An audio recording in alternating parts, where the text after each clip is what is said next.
tal, mis queridos amigos del Audio Crecer? Les saluda el psicólogo Humberto del Castillo Drago. Un nuevo audio el día de hoy. Vamos a comenzar a hablar porque nos han escrito. Hay gente que no sabe bien sobre este tema, sobre el tema de los trastornos de la personalidad.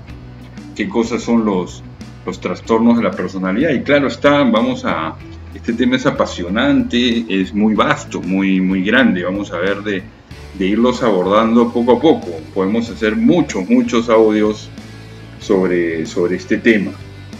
No les quiero decir, digamos, que cuando hablamos de trastornos psicológicos, pues se hablan de varios tipos, ¿no? Hay unos trastornos que son psicóticos, hay unos trastornos que son del orden de la depresión, depresivos, o trastornos dentro de la ansiedad, que varios de esos ya hemos hablado, de varios trastornos de la ansiedad, donde está el ataque de pánico, de los trastornos depresivos, incluso de la distimia o de la depresión en la mujer.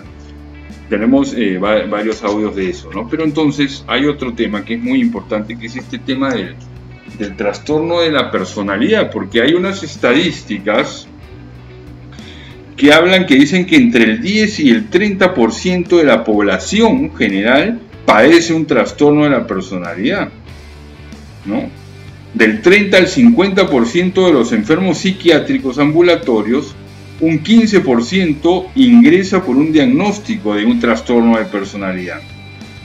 Muchas mal llamadas depresiones son en realidad trastornos de personalidad encronizados, o sea que se hicieron crónicos, sobre los que ningún terapeuta o psicoterapeuta ha actuado, ¿no? Entonces miren qué importante es entender esto. Entonces, ¿qué cosa es un trastorno de la personalidad? Vamos a explicarlo así en sencillo para que todos nos puedan entender. En primer lugar, hay que decir que es un patrón permanente, es decir, es como un estilo, como una manera de ser permanente, obviamente de experiencia interna y de comportamiento, que se aparta de las expectativas de la cultura de la persona, ¿no? Entonces, es una manera de ser, ¿no es cierto?, que obviamente tiene una experiencia interior y exterior, y que llama la atención, ¿no es cierto?, porque no se ubica en la sociedad, en la cultura en la cual vive la persona.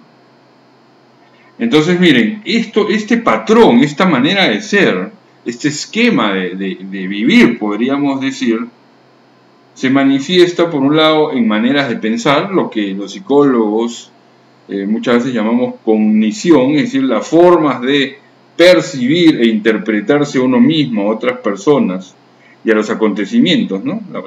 La manera de pensar, la visión. También el tema afectivo, ¿no?, que está referido pues a las emociones, a los sentimientos, a la respuesta sentimental, a la respuesta emocional. También tiene que ver con el funcionamiento interpersonal, es decir, cómo se relaciona con los otros, y tiene que ver mucho también con el control de los impulsos y con el control de las emociones, ¿no? Entonces es un patrón permanente de experiencia interna y de comportamiento que se manifiesta en el pensamiento, en los sentimientos, en las relaciones humanas y en la falta de control de impulsos, podríamos decir en la desregulación emocional. Y esto nos lleva entonces también a un patrón persistente que es inflexible, es decir, que es sumamente rígido y se extiende en una amplia gama de situaciones personales y sociales. O sea, la persona es rígida y quiere ser de esa manera y es de esa manera.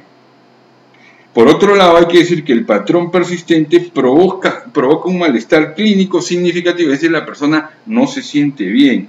Inclusive podríamos decir que hay un deterioro de la actividad social, laboral o en otras áreas importantes, ¿no? Entonces la persona o está triste, o está ansiosa, o siente como un malestar, como que se siente desubicado en sus relaciones sociales, ¿no?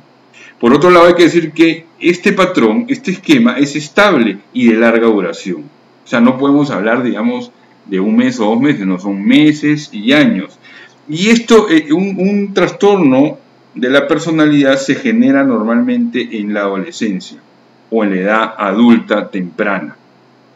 Por otro lado, hay que decir que el patrón persistente no se explica mejor como una manifestación o consecuencia de otro trastorno mental. Es decir, lo que está tratando de decir el DSM-5 con todo esto es que este trastorno no encuentra otra aplicación mejor que la que estamos dando, ¿no? Y este esquema, esta manera de ser, no puede atribuirse al uso de una droga, de un medicamento, ¿no? A los efectos fisiológicos de alguna sustancia, dice el DSM-5, ¿no? Entonces, miren, cuando estamos hablando de este trastorno de personalidad, estamos hablando de un trastorno que se sitúa en los comportamientos de la persona, en lo que hemos llamado la personalidad. Sería muy bueno que en algún otro audio profundicemos en esto de qué cosa es una personalidad, qué cosa es un carácter, etc. Pero miren, muy importante entender que hay muchas personas que tienen un trastorno de personalidad o que hay otros que tienen rasgos de tal o cual trastorno, ¿no? Hay varios tipos de trastornos, los vamos a seguir desarrollando en distintos audios, ¿no? Hay 3 clústeres o grupos, ¿no? Hay trastornos paranoide, esquizoide, esquiziotípico, ese es el grupo A. El grupo B es antisocial, límite, histriónico y narcisista. Y el grupo C está el evitativo, el dependiente y el obsesivo compulsivo. No se preocupen, queridos amigos, que vamos a ir desarrollando todos estos trastornos de personalidad, pero muy importante entender que uno puede tener esos trastornos o puede tener algunos rasgos. Lo más importante entonces es ir, en este caso, a un psicólogo clínico que diagnostique y diga, sí, efectivamente tienes el trastorno o tienes los síntomas y realice una psicoterapia. No necesariamente hay que usar medicación, pero sí una psicoterapia es muy bueno y muy importante. Muy bien, mi querido amigo, te mandamos un fuerte abrazo. Te saludó el psicólogo Humberto del Castillo Drago desde aquí, desde Medellín, Colombia, desde el Centro Areté, en Antioquia, Colombia. No te olvides de seguirnos en las redes sociales y en nuestro canal YouTube. Búscanos como Humberto del Castillo Drago en el fanpage y en el canal YouTube.